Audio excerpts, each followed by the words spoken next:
नमस्कार मित्रांनो, स्वागत आहे आपल्या चॅनलवर जॉब विथ भूषण. तुमच्यासाठी चांगली जॉब ऑपॉर्च्युनिटी घेऊन आलोय मित्रांनो. ही जी भरती निघालेली आहे, मुंबई उच्च न्यायालयाकडून इथं भरती निघालेली आहे 2025 ची बॉम्बे हायकोर्ट भरती 2025. याच्यामध्ये तुमचं जे पद असणार आहे मित्रांनो, वाहन चालक या पदासाठी इथं भरती निघालेली आहे. स्टाफ कार ड्रायव्हर आपण असंही त्याला म्हणतो. टोटल इथं 37 पदांसाठी इथं भरती जाहीर झालेली आहे. त्यामध्ये तुम्हाला शैक्षणिक पात्रता अप्लाय करण्यासाठी 10वी पास असणे गरजेचे आहे. प्लस आपल्याकडे एल-एम-व्ही लायसन लाईट मोटार व्हेइकलचं लायसन जे असतं, हलके वाहन मोटार मोटार लायसन ते आपल्याकडे पाहिजे आहे. तरच आपण इथं अप्लाय करू शकतो. एल-एम-व्ही लायसन असेल तर ओके. तर संपूर्ण माहिती तुम्हाला मी ह्या व्हिडिओमध्ये देणार आहे. तर हा व्हिडिओ शेवटपर्यंत नक्की बघा आणि चॅनल सबस्क्राईब करा, बेल आयकॉनला प्रेस करा आणि आपल्या Instagram ID, Telegram channel, WhatsApp group, Facebook group लावून फॉलो करून ठेवा. चला तर मग सुरू करूया व्हिडिओला. आता मित्रांनो, ही जी भरती निघाली नियुक्त आलेली आहे मुंबई येथील उच्च न्यायालयाच्या न्यायाधिकरणकडून इथं व्हॅकन्सी आलेली आहे. उच्च न्यायालय मुंबई, मुख्यालय मुंबई तसेच नागपूर व औरंगाबाद खंडपीठाच्या स्थापनेवरील वाहन चालक या पदाकरिता उमेदवाराची निवड यादी व प्रतीक्षा यादी 2 वर्षाकरिता तयार करण्याची जाहिरात प्रसिद्ध करण्यात दिनांकास पात्रतेचे निकष व आवश्यक अटी अटी व पूर्ण करण्याचा निरोगी व इच्छुक उमेदवाराकडून ऑनलाईन पद्धतीने अर्ज मागवण्यात येत आहेत. आता याच्यात काय दिलेलं आहे, की 2 वर्षाची तुमची इथं निवड यादी पण लागणार आहे व 2 वर्षाची प्रतीक्षा यादी पण लागणार आहे. म्हणजे त्याला वेटिंग लिस्ट आपणही म्हणतो. ओके. आता याच्यामध्ये दिलेले पदाचे नाव, आज स्थापना, एकूण पदं दिलेली आहे, निवड सूचीतील पदे दिलेली, निवड पदे व प्रतीक्षा यादी म्हणजे वेटिंग लिस्ट आणि इथं वाहन चालकाची सॅलरी दिलेली आहे, की 10 सॅलरी आपल्याला बघायला मिळते. क्लर्क एवढी सॅलरी आहे. आता वाहन चालक हे तुमचं पद असणार आहे. उच्च न्यायालय मुंबईसाठी इथं भरती आहे. टोटल इथं 26 पदं दिलेली आहे मुंबई उच्च न्यायालयासाठी. ओके, 26चे 26 पदं इथे सिलेक्ट केली जाणार आहे डायरेक्टली. पण 7 पदं जे याच्यामध्ये 26 सिलेक्ट झाल्यानंतर 7 पदे तुम्हाला वेटिंग लिस्टमध्ये ठेवण्यात येणार आहे. ओके. नागपूर खंडपीठामध्ये इथे टोटल इथं 5 पदे आहे. 5चे 5 पदं सिलेक्ट केली जाणार आहे आणि त्याच्यामध्ये 1 पद तुम्हाला वेटिंग लिस्टमध्ये ठेवण्यात येणार आहे. म्हणजे 5 इथे सिलेक्ट झाल्यानंतर 1 अजून वेटिंग लिस्टमध्ये. आता औरंगाबाद खंडपीठमध्ये 6 पदं आहे. याच्यामध्ये 6 पदं सिलेक्ट केली जाणार आहे. 2 पदं अजून वेटिंग लिस्टमध्ये ठेवण्यात येणार आहे. तर 10 सॅलरी असणार 29,200 पासून 92,300 पगार व नियमित भत्ते वगैरे तुम्हाला अलाउन्समेंट्स असतं ते सगळं भेटणार आहे. हा जो पगार आहे मित्रांनो तुम्हाला क्लर्कला जितका पगार असतो तितका पगार हा ड्रायव्हरला असणार आहे, तो वाहन चालकला. चांगली अपॉर्च्युनिटी आहे. Permanent vacancy. त्यानंतर पात्रता दिलेली आहे 10वी वर आपल्याला. उमेदवार हा कमीत कमी एस-एस-सी म्हणजे 10वी पास असला गरजेचं आहे. ओके, 10वी पास असेल तर अप्लाय करू शकतो. उमेदवारास मराठी, हिंदी भाषा लिहिता, वाचता, बोलता येणे आवश्यक आहे. मराठी भाषा आपल्याला लिहिता, वाचता, बोलता आलेली पाहिजे. मराठी व हिंदी भाषा. ओके. वयोमर्यादा दिलेली आहे. याच्यामध्ये प्रवर्गानुसार असणारे किमान वयोमर्यादा व कमाल वयोमर्यादा, मॅक्सिमम एज लिमिट आणि मिनिमम एज लिमिट. ओके. आता खुल्या प्रवर्गासाठी 21 ते 38 वर्षापर्यंत अप्लाय करू शकता. आपण अनुसूचित जमाती, अनुसूचित जातीमध्ये असाल तर 21 ते 43 वर्षापर्यंत अप्लाय करू शकतो. आणि आपण शासकीय कर्मचारी वगैरे असा न्यायालयाचे असो या कोणतेही शासकीय कर्मचारी असो 21 ते आपल्याला कोणतीही अट लागू नाहीये. आता उमेदवाराकडे इथं जाहिरातीत प्रसिद्ध दिनांकापर्यंत मोटार वाहन अधिनियमचं आपल्याला प्रमाणे वैध कार्यरत किमान हलके मोटार वाहन म्हणजे एल-एम-व्ही लायसन चालवण्याचा परवाना ड्रायव्हिंग लायसन आपल्याकडे पाहिजे आहे. ओके. उमेदवाराला किमान 3 वर्ष हलके हलके आणि किंवा जड मोटार वाहन चालवण्याचा अनुभव असला पाहिजे. ओके. तर आपल्याला हलके वाहनच लागणार आहे याच्यामध्ये. ओके. 3 वर्षाचा आपल्याकडे अनुभव पाहिजे म्हणजे 3 वर्ष आपलं जुनं लायसन पाहिजे आपल्याला 3 वर्ष पहिले. तर तिथं ग्राह्य धरलं जातं बरं. उमेदवारांना वाहन चालवण्यापुरती कार्यकार रेकॉर्ड स्वच्छ असावा. तुमच्या ड्रायव्हिंग लायसन्सवर कोणतेही इथं चलन वगैरे नसले पाहिजे. ओके. उमेदवारांना मोटार वाहनाची देखभाल व सर्वसाधारण दुरुस्तीचे ज्ञान असणे आवश्यक आहे. तुम्हाला इथं मोटार वाहनाची देखभाल करणे आली पाहिजे, साफ-सफाई वगैरे आणि दुरुस्तीचं नॉलेज वगैरे पाहिजे. जर बंद वगैरे पडली, काही करता काही झालं, तर तुम्हाला सुधारता पण आलं पाहिजे. थोडंफार काम आलं पाहिजे. उमेदवारास संबंधित मुंबई, नागपूर, औरंगाबाद शहराची स्वाभाविक रचना म्हणजे माहिती असली पाहिजे. रस्ते वगैरे मुंबई, नागपूर, औरंगाबादचे जे रस्ते आहे, येण्या-जाण्याचे रस्ते तुम्हाला मार्ग वगैरे सगळे तुम्हाला माहिती पाहिजे. उमेदवारास शारीरिकदृष्ट्या आपल्याला आणि शारीरिकदृष्ट्या आणि निर्व्यसनी असावा. म्हणजे दारू वगैरे आपण पुडी वगैरे खात असाल तर चालत नाही. कारण की तुम्हाला कोर्टाचे मोठे-मोठे सरकारी वकील, न्यायाधीश वगैरे तुमच्या गाडीमध्ये फिरतील. तर त्यांच्यासमोर तुम्हाला नीटनेटकेपणा व निर्व्यसनी माणूस पाहिजे आहे आणि तुमचे दृष्टिकोन म्हणजे पाहण्याचा दृष्टिकोन जो असतो चष्मा वगैरे लागला नको पाहिजे. ओके. स्पष्टपणे तुम्हाला गाडी चालवता आलेली पाहिजे, दिसलं पाहिजे पुढचं समोरचं असं त्यांचं म्हणणं आहे. आता याच्यामध्ये दिलेलं आहे पात्र उमेदवारांच्या अटी दिलेल्या आहे. उमेदवारांच्या अटी इथे दिलेल्या आहे. उमेदवार हा भारताचा नागरिक असावा आणि महाराष्ट्र राज्याचा रहिवासी असावा. म्हणजे महाराष्ट्राच्या विद्यार्थ्यांना इथे चांगली अपॉर्च्युनिटी आहे कॅन्डिडेटला. त्याचे व तिचे चारित्र्य आणि वर्तणूक चांगली असावी. आता इथं महिला पण अप्लाय करू त्याचे व तिचे बोलले म्हणजे महिला पण अप्लाय करू शकते. तो व ती करार करण्यास सक्षम असला पाहिजे, असावा किंवा असावी. ओके. करार करणारा सक्षम असावा. ओके. त्याला व तिला नैतिक पतनाच्या गुन्ह्यासाठी दोषी ठरवण्यास आले नसावे किंवा त्याला तिला कोणत्याही न्यायालयात एम-पी-एस-सी, यू-पी-एस-सी किंवा कोणत्याही राज्य सेवा आयोगाने त्यांच्याद्वारे आयोजित केलेल्या परीक्षा निवडीमध्ये उपस्थितीत राहण्यापासून कायमचे काढून टाकले नसावे, अपात्र ठरले नसावे. म्हणजे एम-पी-एस-सी, यू-पी-एस-सी मध्ये तुम्हाला जर कोणत्याही कारणास्तव काढलं असेल, कॉपी केस असो या कुठं असो, काही असो, तर तुम्ही इथं अपात्र होऊ शकता. कोणती गुन्हेगारी वगैरे आपल्या असाल, तर तुम्ही इथं अप्लाय करू नका. ओके. त्याला व तिला फौजदारी न्यायालयाचे दोषी ठरवले नसावे किंवा त्याच्या विरुद्ध फौजदारी खटले प्रलंबित नसावा. ओके. कोणताही खटला चालू असेल तरी अप्लाय करू शकत नाही. त्याला व तिला असलेल्या पती-पत्नी त्यांची संख्या पती-पत्नी ची संख्या एकापेक्षा जास्त नसावी. आता त्याच्यामध्ये दिलेलं आहे, की पती व पत्नी यांची संख्या एकापेक्षा जास्त नसावी. आता कोणी काय करतं 2 लग्न करून घेतं. ओके. तर त्यामुळे इथं दिलेलं आहे. आणि लहान कुटुंबाचं प्रतिज्ञापत्र, की 2005 नंतर आपल्याला 2च अपत्य पाहिजे आहे. इथं दिलेलं आहे 28 मार्च 2005 व जन्माला आलेल्या मुलांची संख्या आपल्याला 2 पेक्षा अधिक नसावी दिलेली आहे. ओके. आता याच्यामध्ये दिलेलं ऑनलाईन अर्ज भरण्याचे शुल्क दिलेले आहे, की अर्ज आपल्याला जो ₹1000 शुल्क लागणार आहे चलन फीस सगळ्या कॅटेगरीसाठी. कोणत्याही कॅटेगरीला सूट नसते पेमेंट फीसमध्ये. अर्ज हा तुम्हाला इथं विचारता घेतला शुल्काशिवाय इथं विचार केला जाणार नाही. ओके. आणि फीज ही नॉन रिफंडेबल असणार आहे, परत केली जाणार नाही. आता ड मध्ये दिलेल्या ऑनलाईन शुल्क भरण्याची पद्धत दिलेली आहे. जी की तुम्हाला एस-बी-आय कलेक्शनकडून भरून घ्यायची आहे. ओके. मॅन्युअल जे आपल्याला असतं, आपल्याला डेबिट कार्ड, क्रेडिट कार्ड मार्फत तुम्ही इथं पे करून घ्या. ओके. छोटी-मोठी अट आहे एवढी वाचून घ्या तुम्ही. अर्ज करण्याची पद्धत असणार आहे. अर्ज करण्याची पद्धत वेबसाईट दिलेली आहे bombay-high-court.nic.in या वेबसाईटवरून आपल्याला अप्लाय करायचं आहे. याची लिंक तुम्हाला डिस्क्रिप्शन बॉक्समध्ये देऊन देईन. वेब ब्राउझरवरच आपण ओपन करा ही वेबसाईट म्हणजे लगेचली चांगल्या पद्धतीने चालेल. कोणत्या वेब ब्राउझरशिवाय Google वगैरे ओपन होणार नाही. ओके. त्यानंतर इथे दिलेलं आहे, प्रशस्त परीक्षेचे अर्ज फक्त ऑनलाईन पद्धतीने स्वीकारण्यात येतील. ऑफलाईन पद्धतीने कोणताही अर्ज घेतला जाणार नाही. याच्यामध्ये आपल्याला ऑनलाईन प्रक्रिया चालू होणार आहे. वेबसाईट चालू केली जाणार आहे ऑनलाईन फॉर्म भरण्याची. 15 जानेवारी 2025 ते 5 15 डिसेंबर 2025 ते दिनांक 5 जानेवारी 2026 पर्यंत आपण अर्ज इथं ऑनलाईन पद्धतीने भरू शकतो. 15/12/2025 ते 5/1/2026 पर्यंत संध्याकाळच्या 5 वाजेपर्यंत. ऑनलाईन पद्धतीने अर्ज भरताना आपल्याला फोटो व स्वाक्षरी म्हणजे आपली सही अपलोड करायची आहे. त्यानंतर इथं ऑनलाईन आपल्याला फॉर्म भरायचा ऑप्शन दिलेला आहे. फॉर्म भरल्यानंतर ₹1000 चलन फीस आपल्याला भरून घ्या. रेफरन्स नंबर वगैरे डाउनलोड करून घ्या. ऑनलाईन अर्ज करताना उमेदवार फक्त एकाच आस्थापनेवरील निवड करावी. आता उदाहरणार्थ म्हणजे कसं कोणत्या कार्यालयासाठी तुम्ही अप्लाय करतात मुंबई, नागपूर, मुंबईसाठी का नागपूर खंडपीठसाठी का औरंगाबाद खंडपीठसाठी तर इथं निवड करून घ्यायची आहे. ओके. ते केल्यानंतर आस्थापनेवरील बदल करण्याची विनंती कोणत्याही परिस्थितीत स्वीकारली जाणार नाही व तुम्ही बदल पण करू शकत नाही. आता नियुक्तीनंतर उमेदवारास नियुक्तीच्या दिनांकापासून 5 वर्षाची सेवा पूर्ण होईपर्यंत कोणत्याही ठिकाणी बदलीसाठी अर्ज करता येणार नाही. जर तुमची इथं निवड झाली, समजा आता 5 वर्षभर तुम्हाला त्याच ठिकाणी इथं सर्व्हिस करावी लागेल. जर मुंबई असेल तर मुंबई, औरंगाबाद असेल तर औरंगाबाद आणि नागपूर असेल तर नागपूर. 5 वर्षानंतर तुम्हाला जर वाटलं, की मला माझ्या गावाकडे जायचंय, तुमचं गाव कोणतंही असो, मग सोलापूर असो, जळगाव जिल्हा असो, औरंगाबाद असो, नागपूर असो, सोलापूर, सांगली, सातारा, ते कोणत्याही ठिकाणी तुम्ही 5 वर्षानंतर जर जागा खाली असेल, तर तुम्ही बदलीसाठी इथं ट्राय करू शकता. ओके. तुमचं होऊन जाईल त्या टायमानंतर 5 वर्षानंतर.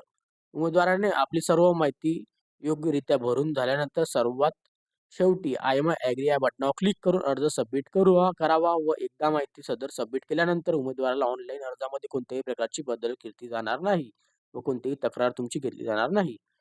तर फॉर्म भरताना सविस्तर तुम्हाला करेक्शन पण करता येईल. सबमिट झाल्यानंतर तुम्हाला ॲप्लिकेशनची प्रिंटआउट काढून घ्यायची. रजिस्ट्रेशन नंबर व पासवर्ड तुम्हाला भेटून जातो तुमच्या ईमेल ॲड्रेसवर. प्रिंटआउट काढल्यानंतर अपलोड करून घ्या डॉक्युमेंट वगैरे. पोस्टाने कोणतेही डॉक्युमेंट पाठवू नका. ओके. ऑनलाईन फॉर्मच भरा. ओके. उमेदवाराला एकापेक्षा जास्त ऑनलाईन अर्ज सादर केल्यास त्याचा व तिचा फक्त शेवटचा अर्ज व त्याच्यासोबत भरलेले परीक्षा शुल्क इथं विचार केला जाईल. ओके. तुमचा शेवटचा अर्ज जो असेल तो इथं ग्राह्य धरला जाईल. तुम्ही 5 फॉर्म भरा पण एकच अर्ज कोणता पण ग्राह्य धरला जाईल. निवड प्रक्रिया दिलेली आहे. पात्र उमेदवारांना खालील निवड प्रक्रियेस सामोरं जावं लागेल. जे आपण बघू तुम्ही एक्झामिनेशन पॅटर्न तुमचा आता. आता परीक्षेचा प्रकार, गुण व अभ्यासक्रम दिलेला आहे याच्यामध्ये. तर तुमची लेखी परीक्षा होणार आहे. तिची 20 गुणांची असणार आहे. त्याच्यामध्ये तुम्हाला 7 गुण इथं लागणार आहे पासिंगसाठी. ओके. उत्तीर्ण होण्यासाठी 7 गुणावर 20 पैकी 7 म्हणजे किती कमी मार्क लागताय बघा तुम्ही. ओके. आता लेखी परीक्षेची चाचणी जी असणार आहे तर खालील विषयावर असणार आहे. याच्यामध्ये बघूया तर objective type multiple choice question असणार आहे. अ मध्ये दिलेल्या वाहन देखभाल व किरकोळ दुरुस्ती विषयीचे ज्ञानाबद्दल असणार आहे. ब मध्ये दिलेल्या संबंधित मुंबई, नागपूर, औरंगाबाद शहर व त्यालगतची महत्त्वाची स्थळे व रस्त्याची माहिती असणार आहे. क मध्ये सामान्य ज्ञान असणार आहे. अशा ह्या 3 पार्टमध्ये तुमची इथं 20 गुणांची परीक्षा असणार आहे. त्यानंतर अनुभवाचे 10 गुण मिळणार आहे तुम्हाला. जर पूर्वी कोणत्याही ठिकाणी ड्रायव्हिंग तुम्ही केलेली असेल, तर त्याचे 10 गुण तुम्हाला मिळेल. तुमचं जर मोटार वाहन तुमची परीक्षा घेतली जाईल. म्हणजे तुमच्यावर टेस्ट घेतली जाईल नाही टेस्टमध्ये तुम्हाला 10 गुण आहेत. त्याच्यात पण 7 गुण तुम्हाला उत्तीर्ण केले पाहिजे. 10 पैकी 7 गुण पाहिजे. आता मुलाखतीमध्ये 10 गुण असणार आहे. ओके. असं इथं दिलेलं आहे जे गुण. एकूण गुण किती दिलेले आपल्याला 50. 50 पैकी आपल्याला 25 गुण इथं लागणार आहे. पण याच्यामध्ये बघा पहिल्या परीक्षेत 7 गुण आणायचे 20 पैकी आणि इथं मोटार वाहन परीक्षा जी असेल 10 पैकी 7 गुण आणायचे. तरच तुम्ही 25 गुण तुमचे काउंट झाले पाहिजे. म्हणजे 7 आणि 7 14 पकडून घ्या. बाकीचे कोणत्याही विषयात तुम्ही 10-11 गुण पाडले तरी पण तुमचे 25 गुण येतात. म्हणजे तुमची यादीमध्ये नाव येतं. ओके. वरील सर्व परीक्षांचे वेळापत्रक मुंबई उच्च न्यायालयाच्या संकेतस्थळावर वेळोवेळी प्रसिद्ध करण्यात येणार आहे. हे लक्षात द्यायचं आहे. ओके. आता ज्या उमेदवारांना मुलाखतीकरिता बोलवण्यात येईल त्या खालील कागदपत्रांच्या प्रमाणित केलेल्या छायांकित प्रत व त्यांच्या मूळ प्रमाणपत्रासह पडताळणीसाठी मुलाखतीत वेळेवर सोबत आणाव्यात. आता तुमचं जर सिलेक्शन झालं की तुम्हाला डॉक्युमेंट घेऊन तिथं बोलवण्यात येईल. मुलाखतकरता सगळे डॉक्युमेंट घेऊन जायचे आहे आणि मूळ झेरॉक्स कॉपी पण आणि त्यांची ओरिजिनल डॉक्युमेंट पण सोबत घेऊन जायचे आहे. त्या जन्मतारखेच्या पुराव्यासाठी आपल्याला शाळा सोडण्याचं प्रमाणपत्र लागेल 10वीचं एस-एस-सी बोर्ड प्रमाणपत्र. ओके. आणि शैक्षणिक अर्हतेची आपल्याला 10वी, आपली 12वी, डिप्लोमा आणि कोणतेही तुमचं ग्रॅज्युएशन वगैरे झालं त्याचे डॉक्युमेंट लागेल. नोंद दिलेली आहे. काही बोर्डाच्या गुणपत्रिका टक्केवारीऐवजी ग्रेड स्वरूपात असतात. त्या प्रकरणी उमेदवारांचे ऑनलाईन अर्ज भरण्यापूर्वी विषय-निहाय मिळालेले गुण एकूण करून टक्केवारी असलेले गुणपत्रक संबंधित शाळा बोर्डातून मिळवावे आणि ते गुण संबंधित रकान्यात दिलेल्या सूचनांनंतर भरावे. गुणपत्रक उच्च न्यायालयांच्या प्रशासनाने वेळोवेळी मागुले सादर करावे. ओके. असं सांगण्यात आलेलं आहे. आपल्याला ग्रेडमध्ये चालणार नाही, टक्केवारीमध्ये सर्टिफिकेट लागेल. ते तुम्ही बनवून घ्या बोर्डाकडून. ओके. शैक्षणिक पात्रतेचं प्रमाणपत्र 10वी पासचं इथं सर्टिफिकेट लागणार आहे. 12वी, डिप्लोमा जे पण झालेलं असेल ते डॉक्युमेंट आणि आपल्याला इथं दिलेलं आहे 2 प्रतिष्ठा व्यक्तींचे चारित्र्य प्रमाणपत्र. प्रतिष्ठा व्यक्ती म्हणजे तुम्हाला 2 इथं काय म्हणतात साक्षीदार इथं लागणार आहे. ओके. जे तुम्हाला ओळखतात त्याचा फॉर्मही लागेल. आपल्याला वैध वाहन चालक ड्रायव्हिंग लायसन्स लागणार आहे. त्याची झेरॉक्स कॉपी, ओरिजिनल लायसन्स आणि मोटार वाहन चालवण्याचे 3 वर्षाचा अनुभव प्रमाणपत्र किंवा प्रमाणपत्र जारी करण्याचे संस्थेचे किंवा व्यक्तीचे नाव व स्वाक्षरी व पत्ता व तसेच संस्थेचा सिक्का असणे आवश्यक आहे. आता तुम्ही म्हणाल, "सर आम्ही आता कोणत्याही ठिकाणी संस्थेत काम करत नाही. आम्ही दुसऱ्या ठिकाणी ड्रायव्हिंग करतो किंवा आम्ही स्वतःची गाडी चालवतो." पण त्यामध्ये तुम्हाला काही हे पत्र वगैरे लागत नाही. कोणी आपल्याला सर्टिफिकेट देत नाही. किंचित जणांकडे फक्त संस्थेमध्ये कुठे टेम्पररी बेसिसवर काम त्यांच्याकडेच असतं. पण असं काही नसतं. तुमच्याकडे 3 वर्षाचा जुनं लायसन्स जर असेल, तर तुम्हाला तरीही इथं अप्लाय करू शकता. काहीही हरकत येत नाही. जर तुम्ही कोणाकडे काम करत असाल त्याच्याकडून लिहून घ्यायचं स्टॅम्प पेपरवर की मी याच्याकडे अशा-अशा माणसाकडे काम करतोय ₹100 स्टॅम्प पेपरवर आणि त्याचा सही शिक्का वगैरे घेऊन घ्यायचा आहे. ओके. ते पण इथं ग्राह्य धरलं जातं. ओके. काही टेन्शन नाहीये. नसेल तर काही हरकत नाही. पण 3 वर्ष जुनं लायसन्स पाहिजे आहे. सक्षम अधिकाऱ्यांनी प्रदान केलेला जातीचा दाखला. मागासवर्गीय उमेदवारासाठी आपल्याला जातीचा दाखला, महाराष्ट्र आदिवासी धोरणशील प्रमाणपत्र इथं लागणाऱ्या उमेदवाराचे आवश्यक आहे. रोजगार विधी विनिमय एम्प्लॉयमेंट एक्सचेंज आपल्याला पाहिजे आहे. ओके. एम्प्लॉयमेंट एक्सचेंज कार्यालय नोंदणी केली असल्यास नोंदणी प्रमाणपत्र प्रत. एम्प्लॉयमेंट एक्सचेंजचं इथं प्रत असेल तर लागेल बरं. केली असल्यास आपल्याला लागणार नाही तर सोडून द्यायचे. उमेदवार शासकीय कर्मचारी असल्यास सक्षम प्राधिकाऱ्याची कार्यालयाची मंजुरी घेतल्यास ना हरकत प्रमाणपत्र. ओके. ज्यांना लागणार त्यांना जे लागेल ते डॉक्युमेंट बघा. उमेदवारांच्या नावात बदल असेल तर राजपत्र म्हणजे ग्रॅज्युएट कॉपी लागेल. संबंधित व इतर आवश्यक कागदपत्रे ऑनलाईन अर्जात दिलेल्या माहितीनुसार अनुषंगाने व न्यायालय प्रशासनाने मागणी केल्यानुसार कोणतेही दस्तावेज लागेल. ओके. आता उमेदवाराकरिता इतर महत्त्वाच्या सूचना देण्यात आलेल्या आहे. याच्यामध्ये तर परीक्षेचा प्रकार दिलेला आहे. परीक्षा स्थगिती करणे, रद्द करणे, अंशात बदल करणे याबाबत सर्व अधिकार प्रशासन व उच्च न्यायालय मुंबई यांच्याकडे स्वतःकडे राखून ठेवलेला आहे. याबाबत कोणालाही कोणत्याही प्रकारचा दावा सांगता येणार नाही. सदरून जाहिरातीमध्ये दर्शवल्या ते पदसंख्येत बदल होण्याची शक्यता आहे. कमी किंवा वाढ होऊ शकते. ओके.